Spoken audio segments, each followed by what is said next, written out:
Welcome to this lecture. इस lecture में हम विलियम शेक्सपियर के द्वारा रचित Seven Ages of Man poem को डिस्कस करेंगे।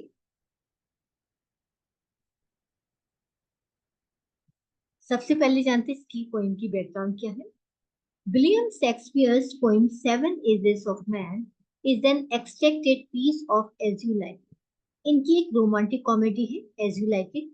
एज यू लाइक इट से ही यह पोएम ली गई, यानी उसका एक छोटा सा टुकड़ा है। जैक्स स्पीक्स दीज लाइन्स, और इस रोमांटिक कॉमेडी में जैक्स के द्वारा ये लाइनें कही गई हैं, which describe the various seven ages of man। और ये लाइनें जो हैं एक व्यक्ति की जिंदगी की 7 अवस्थाओं का व्यक्त करता है कि एक व्यक्ति 7 अवस्थाओं से होकर गुजरता है। William Shakespeare who is a great dramatist, William Shakespeare जो कि एक महान नाटककार है, so he sees everything with his dramatic eyes. इसीलिए वो हर चीज को अपनी नाटकीय आंखों दृष्टि के साथ देखते हैं। That's why to him life art is stage. उनके लिए जिंदगी हो या संसार हो, वो एक रंगमंच है। And all the people are actors और प्लेयर, और जितने भी लोग हैं वो सभी कलाकार हैं। The phrase all the word stage is a word around that shows the reality of life. इस तरीके से जो मुहावरा है all the word is stage, एक बहुत ही फेमस कवि लाइन है, और ये जिंदगी की एक वास्तविकता को दर्शा करती है। और ये जो all the world is stage, ये जो लाइन दी गई है एज यू लाइक इट से ही दी। The poem also begins with this phrase, और कविता भी इसी फ्रेज के साथ शुरू होती है। And compare the world to stage, और संसार को एक रंगमंच के साथ तुलना की गई है।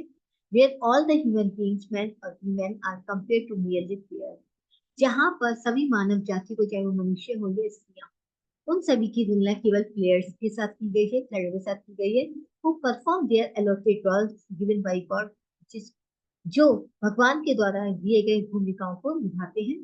He points out that a man has to perform various roles in his life।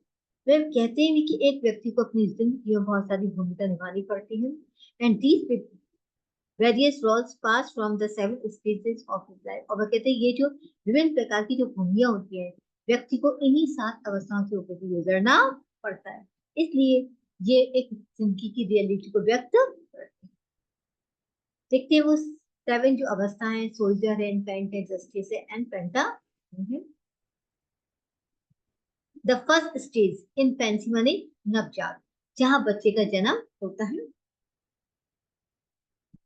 Infancy starts with birth. Infancy जो बाल्यावस्था होती है वो बचपन से शुरू होती है, जन्म के साथ शुरू हो जाती है। It is called the stage of dependence. ये वो अवस्था होती है जहां पर बच्चा पूरी तरीके से निर्भर होता है।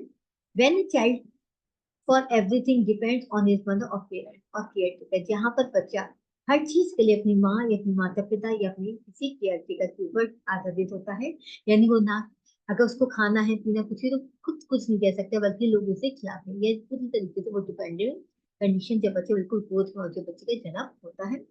He can not do any work himself, वह कोई भी खुद कार्य नहीं कर सकता। That's why he stage in the lap of his parent and nurse. इसीलिए वो हमेशा अपने माता पिता की गोदी में रहता है, और अपनी जो नर्स होती है जो इसकी देखभाल करती है गोदी में रहता है।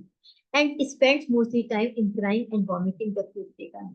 और वो ज्यादातर समय जो अपना रोने में या उल्टी करने में बिताता है, यानी जो भी खाना उसको खिलाया जाता है वो हमेशा उसको बाहर पलट देता है।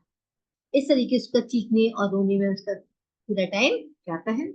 In England the babies were delivered at home by nurses. हालांकि इंग्लैंड में देखा जाता है कि जो बच्चे होते हैं उनके अक्सर जो डिलीवरी होती है वो घर में ही होती है। So they did mewling weeping and cooking vomiting in the nurse. इसीलिए वो अक्सर बच्चे की जो नर्स होती है उसी की गोद में ही जो है रोने की का रोना है, उल्टी करना, वही सारे काम वही करती नर्स के द्वारा किए जाते थे। The second stage unwillingly school boy. जब बच्चा थोड़ा सा बड़ा होता है तो वो स्कूल जाने लगता है। Now the child start going to school with his shining face in the morning. अब बच्चा जो है स्कूल जाना शुरू कर देता है अपनी साइनिंग फेस। साइनिंग फेस का मतलब होता है चेहरे को चमका कर। चेहरे को चमका का मतलब नहाया नहीं है, बल्कि हमने क्या किया, हल्का सा गीला हाथ किया, हाथ में हल्का पानी डाला, उससे मुंह को साफ कर दिया, तो that is the signing face. ये सुबह सुबह सुबह ऐसे ही स्कूल जाता है।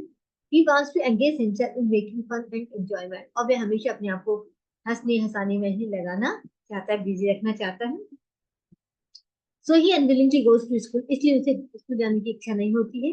He walks like a snail towards toward the school with his stature, यानी जब उसके पास कोई बैग होता है, पीछे जब उसके बैग होता है और स्नेल मारने का होता है कछुआ, तो वो धीरे धीरे कछुए की तरह वो चलने लगता है। एक टैटू वो होता है ना, टिड्डा टाइप का जो होता है, जैसे आप कछुए एक तरीके से मान सकते हैं। इसको एक पीछे से एक बैग जब वो लगा के चलता है, धीरे धीरे धीरे तेंदुओं की तान चलते वो चलने लगता है।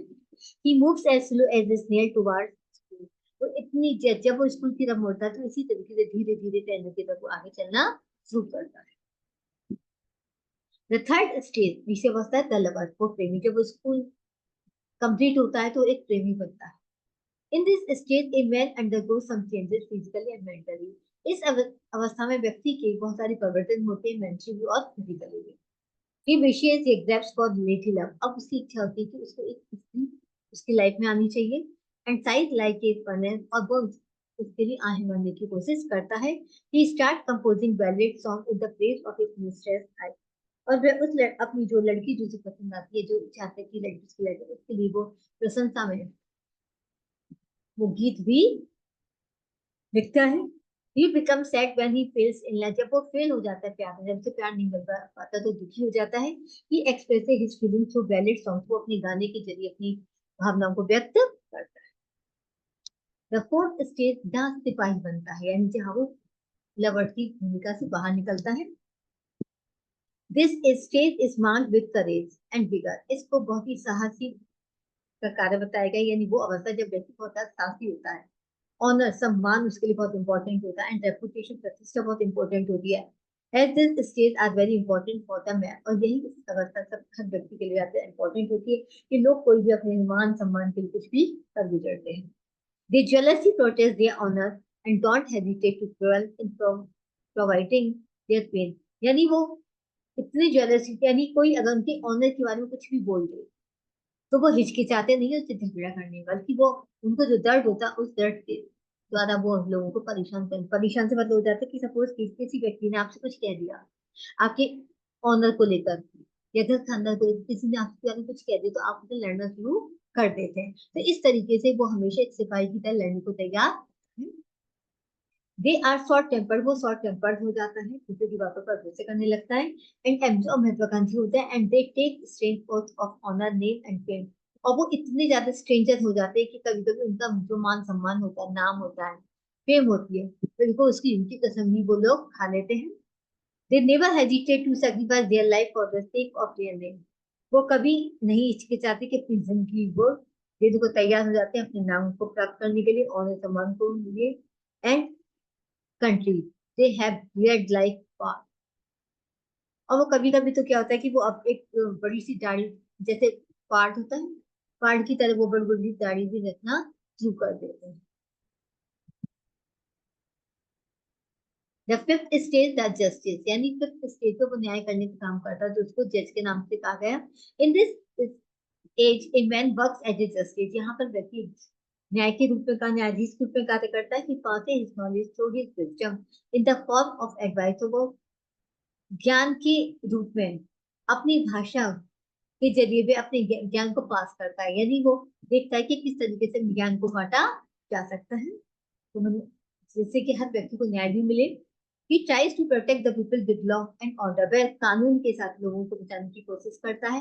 ही हैज स्ट्रगल आईज, उसकी आंखों में एक स्ट्रगल नजर आता है, थका थका नजर आता है। एंड हैज बियर्ड एक फॉर्मल कट, और उसकी जो फॉर्मल कट होती है, फॉर्मल कट होते अपनी आ, उसकी जो दाढ़ी होती है वो उसने एक फॉर्मल कट देता है। ही grows in size and his belly becomes open sees eating the chicken, यानी उसका साइज, यानी उसका साइज बढ़ने का मतलब उसका पेट भी, स्टमक बाहर निकल आता है। एंड हिज belly becomes कैपन, और इसके ऐसा लगता है कि उसके कैपन होते हैं जो मांस वगैरह जो होते हैं तो जो खाने वाले होते हैं। साइज ईटिंग बाई चिकन, यानी वो चिकन खा के तो उनकी जो belly यानी जो पेट का साइज होता है वो काफी बड़ा हो जाता है, इतना बड़ा हो जाता है कि वो उनके थॉट निकल आती है, मतलब चिकन खा के। द सिक्स्थ स्टेज, छठी अवस्था, द ओल्ड मैन, यानी वो सिपाही जी क्या बनता है, वो ओल्ड व्यक्ति बन जाता है। In this stage his muscles shrink and goes weak. इस अवस्था में उसकी जो मसल्स होती है श्रिंक माने छोटी उससे सिकुड़ने लगती है, एंड गोज वीक, और वो धीरे धीरे कमजोर पड़ने लगती है। हिज स्किन बिकम्स, उसकी जो स्किन है वो प्योर होती है। He looks like an old fool, और वो एक पुराने फूल की तरह नजर आता है। पुराने फूल जो पेंटल पेंटल माने जो ढीली ढीली पैंट को पहनते रहते हैं, इस करके उसके कपड़े ढीले होने लग जाते हैं। तो नेचर उसको यहाँ सर्वाइव करने कुछ कपड़े चाहिए, तो वो जो उनकी इस तरह टाइप के कपड़ा देकर वो रुक जाती है। उसके पास ना, मतलब जो भी उसके पास कपड़े होते हैं वो इतने ज्यादा ढीले हो जाते हैं कि पेंटल उनकी तरह नजर आने लगते हैं। ही appears wearing boots, but धीरे धीरे पजामे पहनता है। Trousers, glasses on his nose, अपने आंखों पर चश्मा भी लगाता है। ट्राउजर्स, ट्राउजर्स भी उसके यानी जो पहनने वाले जो ट्राउजर्स होता है, ग्लासेस, वो सारे ढीले हो जाते हैं क्योंकि वो बुढ़ा होता है, तो उसकी स्किन सिंक होने लगती है। And a bag on side to carry, और अपनी चीजों को ले जाने के लिए उसके पास एक बैग होता है। His voice become childish and weak, उसकी आवाज बहुत ही बच्चे की तरह बचकानी और कमजोर होती है। Sometimes he finds a whistle in his sound, तो कभी कभी अपने ही कमरे में अपनी ही आवाज को वो देखता है कि शायद ये जो बच्चे जैसी आवाज होती है अभी जो कमजोर हो जाती है। और कभी कभी उसकी आवाज सुनते ही he finds the whistles in his sound, करके जब वो बोलता है तो उसकी मुंह से भी आवाज आने लगती है, यानी ऐसा सीटी। और ये तभी होता है जब वो उसकी कमजोरी की वजह से वो charm remains in his voice and has lost his confidence, वो अपना कॉन्फिडेंस भी खो देता है इस अवस्था में आते आते, और उसकी वॉइस में वो चार्म नहीं है। द सेवेंथ स्टेज, जिसे हम चाइल्ड स्टेज कहते हैं, दूसरी child stage, this is described as second child. इस अवस्था को हम दूसरी बच चाइल्ड स्टेज कह करके बुलाते हैं। एंड मियर ऑब्लिगेट, इसमें व्यक्ति खुद देखते भूल जाता है। व्हेन बिकम्स अगेन चाइल्ड, वो फिर से बच्चा बन जाता है। Who needs to be care, जिसको देखभाल की आवश्यकता है। His internal organs begin to loss control, धीरे धीरे उसके जो आंतरिक जो ऑर्गन्स होते हैं वो लूज पड़ना, ढीले पड़ने लगते हैं। He behaves like a child, एक बच्चे की तरह हरकतें करता है। एंड व्हेन ही स्पीक, जब वो बोलता है, हिज मेमोरी बिकम्स, उसकी मेमोरी काफी कमजोर हो जाती है। ही फॉरगेट्स एवरीथिंग इजीली, वह आसानी से भूलना शुरू कर देता है। ही लॉस्ट हिज आईसाइट, उसकी आंखों की रोशनी कम हो जाती है। And his sense of taste, he had notice, उसका जो सेंस ऑफ टेस्ट है और उसके जो दांत का जो दर्द है वो अब ज्यादा देर तक नहीं टिकता। और उसका इस तरीके से वृद्धावस्था में उसकी जो सुनने की शक्ति होती है वो भी कम हो जाती है, आंख देखने की शक्ति वो भी कम हो जाती है, और बोलने की जो शक्ति वो भी कम हो जाती है। इस तरीके से सात अवस्थाओं को होकर गुजरता है। Conclusion, William Shakespeare beautifully defines the seven stages of man's life in an analytic manner. William Shakespeare ने बहुत ही सुंदर तरीके से एक व्यक्ति की जिंदगी में सात अवस्थाएं होती हैं उसको बहुत ही सुंदर तरीके से प्रस्तुत किया है। He has they He has used the figure of speeches, metaphor, all the but existed. उन्होंने एक एक एलिसाइक मैनर में व्यक्ति की जो सेवन अवस्था को वो बताता है कि सेवन अवस्था में साथ कहता है कि he has used the figure, इसमें तो बहुत सारी figures का इस्तेमाल किया है, जिसमें कि मेटाफर है all the but existed। ये जो एक फ्रेज है, जैसे हमने पहले भी डिस्कस किया था, ये एज यू लाइक इट, जो उनके ड्रामा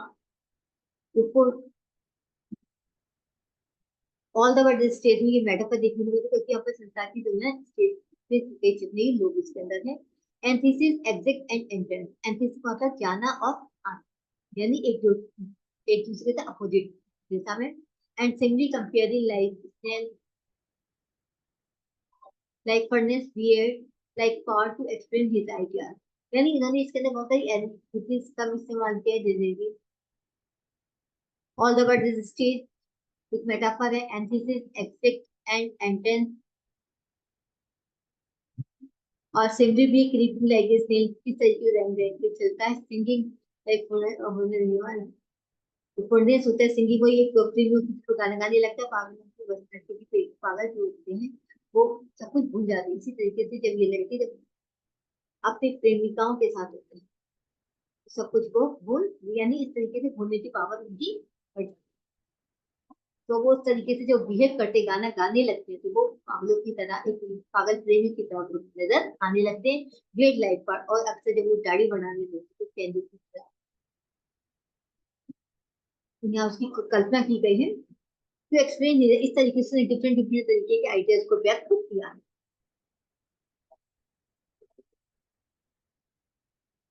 तो उम्मीद करती हूँ आपको ये पोइम समझ में आ गई होगी। Thank you very much. Please like और सब्सक्राइब करना ना भूलें।